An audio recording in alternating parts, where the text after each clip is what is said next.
Hello beautiful people, welcome back to the channel. Pots and Petals here, everything garden and allotment related. Now if you'd seen yesterday's video's plot tour, then you will know that today is the same day. It is Friday, it's about lunchtime now, and it has started to warm up ever so slightly, but I have got a fire going and I've just had a spot of lunch, but I've got plenty of jobs that I need to get cracking on with today.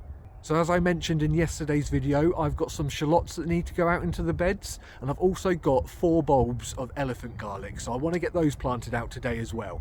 Autumn is a great time to be planting out your bamboo plants, and I have got 3, I believe, maybe 4 plants that need to go into the ground today, as I'm trying to create some privacy down at the back of my plot, so we'll get those into the ground. And then as always, there's always some weeding to get done as well, so we'll clear a couple of the beds today, and I would like to try and get some pruning done as well, but we'll see how much we can cram in the next sort of 4 hours. So I've already had lunch, warmed myself up with a cup of coffee, so let's get stuck in and let's start with the elephant garlic and the shallots.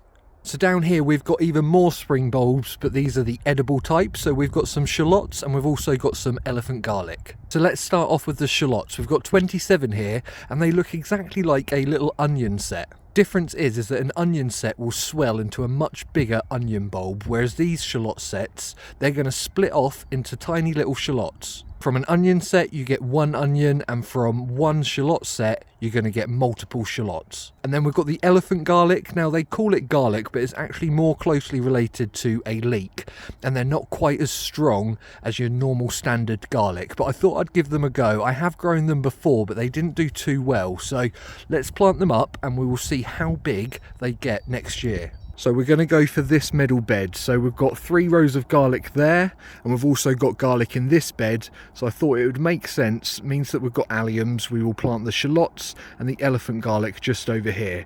At the back we've got some sorrel, we've got a volunteer parsnip as well, and I am just going to remove these 2 leeks. The planting these are just going to be like when we plant our onion set, so I'm just going to give this a nice dig over first of all, just so that we can loosen that soil up a little bit, and that's just going to make it a lot easier when we push those little sets into the ground. Not only that, but it will avoid you damaging the basal plate, which is at the bottom of your set, and that is where the roots are going to form. Once we've dug that over, we're going to plant these little guys up, and you want to give them about 5 to 6 inches space between each of the sets, just so they've got plenty of room when they divide into the shallots. These are autumn planting, but you can also find varieties that you plant in the springtime. And once you've planted these up, it's a good idea just to keep check on them, because birds do like to pluck them out, and sometimes they've grown a few little roots, so you just want to put them back into the soil so that they can keep on growing. Now these will grow nicely over the winter and springtime, and these won't be ready until the summer when the leaves start to die back. So we've got a little while before we'll be tasting these guys, but they do make perfect pickled onions, and also they're great for raw in salads as well.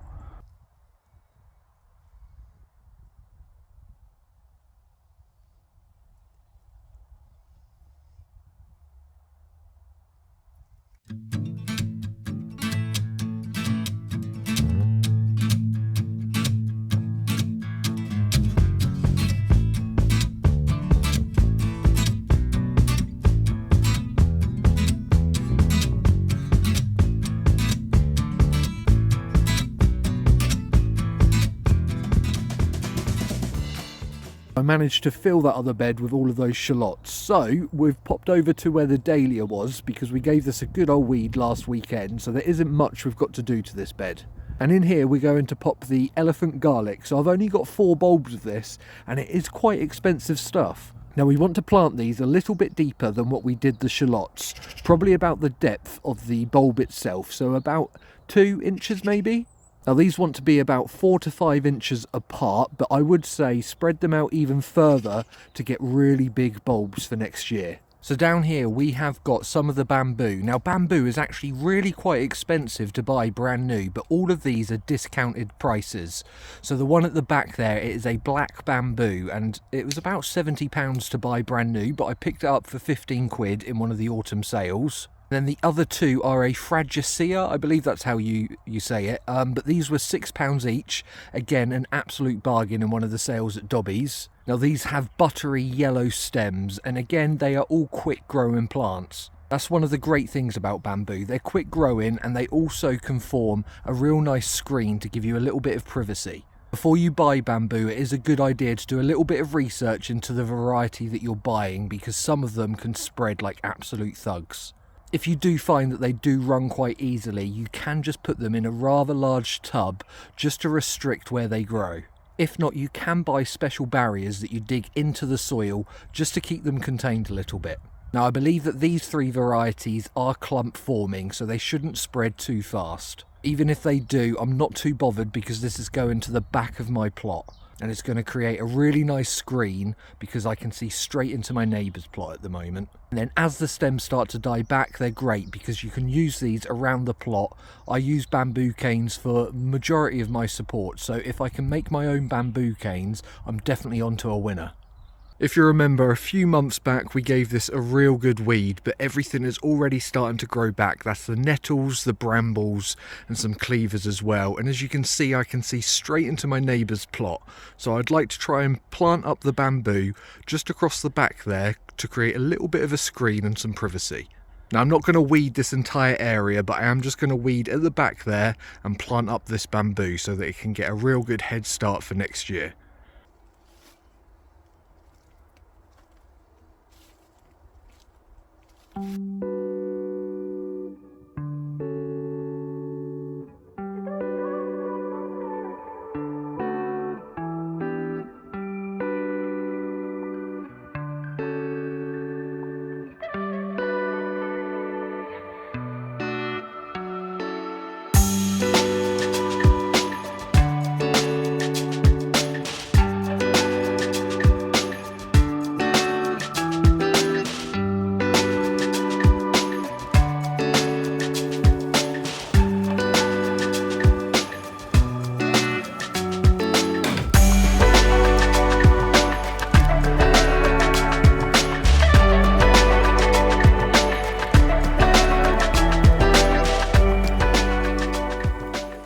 Well, hey, so we have got the 3 bamboo planted up. I put the biggest one over in the corner there just so that it can form a really nice clump, and it shouldn't be too long before these guys put on a bit of height and actually provide a little bit of privacy and a screen for me. So I've just got to keep an eye out for a few more cheap bamboos just so that I can finish off down that side. What do you call a group of mushrooms, hey? Because that is certainly a group there. There's loads of them growing out of the same little spot. Now, they are growing out of a tyre, so even if I knew what these were and they were edible, I probably wouldn't eat them. But I do not know the first thing about mushrooms, but I find them so fascinating. I've got all of this ivy growing up the elder tree, and it provides a real nice habitat for some of the birds and insects. But look, I'm now starting to get those berries on the ivy, so don't trim back your ivy this time of year, because hopefully it'll have a load of berries in there, and the birds, especially the blackbirds, absolutely love them. One little job I do want to do is get rid of this sunflower. So I've seen rats running up here and taking the tops off. So a lot of the heads have gone. So it's not going to be feeding the birdies anymore. So let's get rid of it and chuck it on the compost heap.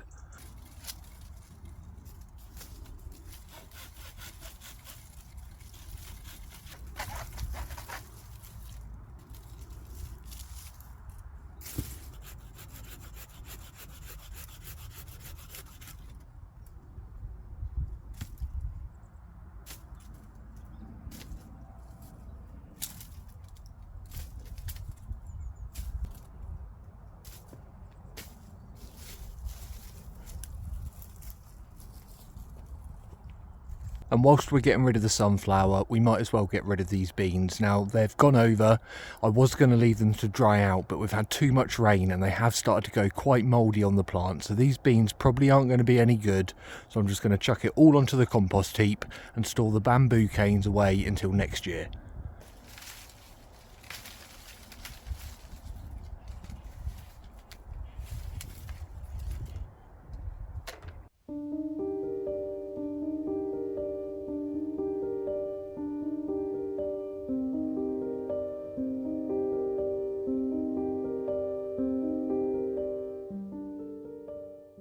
You might be able to see I haven't actually pulled the root system up from these beans. Now, a lot of these are perennial and they can come back year after year, so I could give these a little mulch, but I'm not too fussed, so I'm just going to leave them in, and if they do grow back next year, that's going to save me planting out some more beans.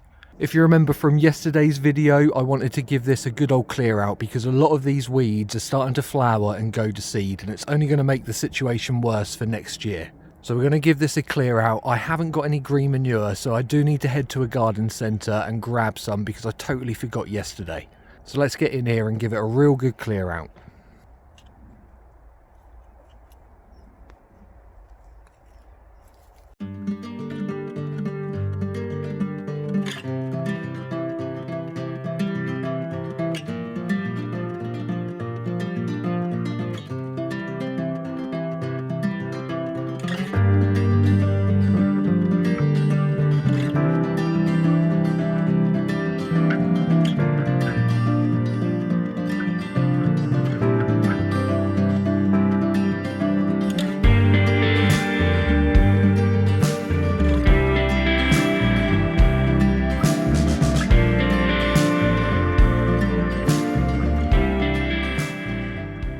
There we go, lovely and tidy now. I did leave a little poppy in there just to see what that grows into. Other than that, everything is on the compost heap now. Now I just need to buy some green manure and sow that over the next few days. I think it's about time that we got rid of this little fella as well. He hasn't got any little heads on him, so he's not going to be any use for the birds. So let's get him onto the compost heap.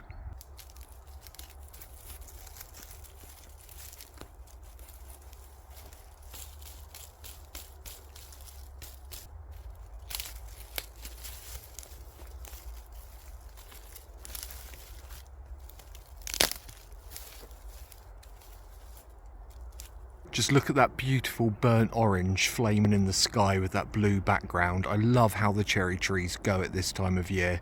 Just any trees really. Autumn is full of colour when it comes to the leaves.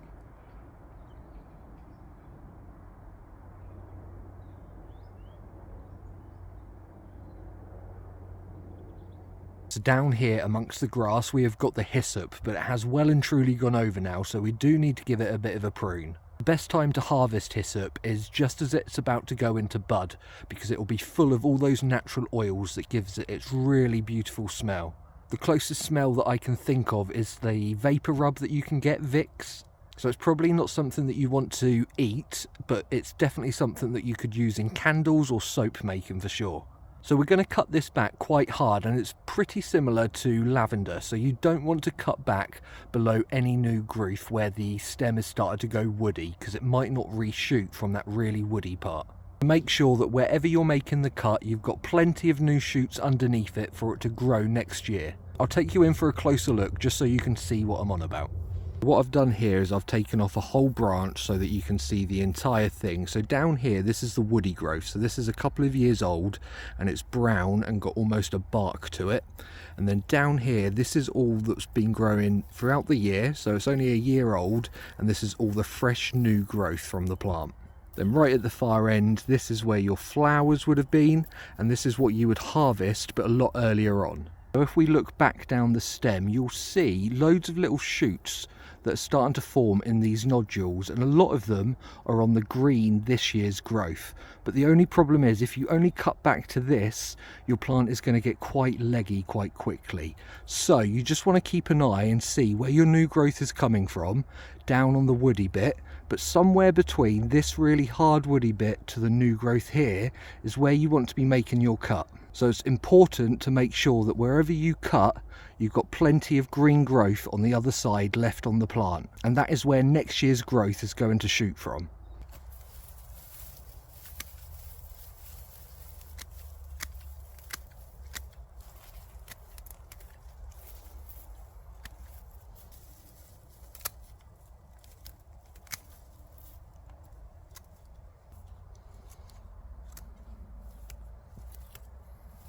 We've got a few echinacea in here and they have really gone over now. They do make pretty little seed heads, but because of all the wet weather we've got, it really has just made them go a little bit mushy. So I'm going to cut them back.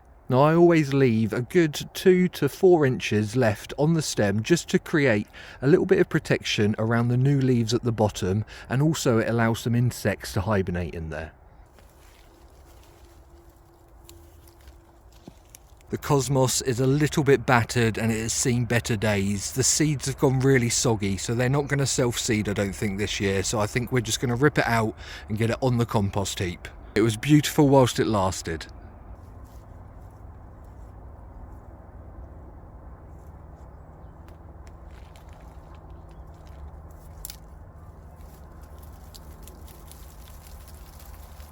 Now I thought I had another little cosmos that had survived the frost, but no, this is a nigella or love in a mist.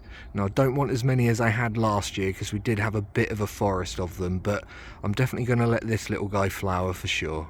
Now there are a few plants that I'd say don't cut until the springtime, and salvia is definitely one of them, because cutting into it now, if we had some really frosty weather, that could cause it a bit of damage. So yeah, leave your salvia until the springtime and then you can give it a good old prune.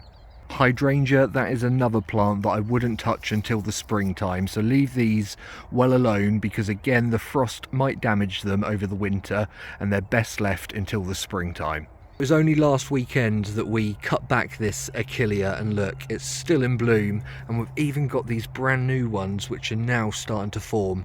Like I say, echinacea is just one of those plants that gives and gives and gives. I wouldn't touch your buddleia in the autumn either. I'd wait until the spring, and it benefits from a real harsh cutback and it will send off lots of new shoots come spring summertime. I gave my rosemary a good old trim back a good month or two ago, and you don't really want to be touching any of your Mediterranean herbs this time of year, because with our frosts it could cause a little bit of damage. I'm going to leave everything well alone in this bed now until I give it a good old spring clean later on next year. So with the marigolds and everything, they'll just self-seed all over the place for next year, and then we can give this a real good old tidy up. Better not forget to shut down the polyhouse so that these little seedlings are nice and snug throughout the night time. So that is all we've got time for today, folks. Today has been a very productive day. This morning I was able to film the November plot tour, which was yesterday's video, and then this afternoon we've managed to get quite a few jobs done down here. The elephant garlic are in the ground along with the shallots. We've also planted up the bamboo, got rid of a few more of the sunflowers, and even managed to weed a few beds as well. Now tomorrow is Saturday, but we're in for a little bit of a washout, so I don't think I'm going to be able to get down here, which is why I've tried to film these two videos today, so that you definitely get some content over the weekend from me.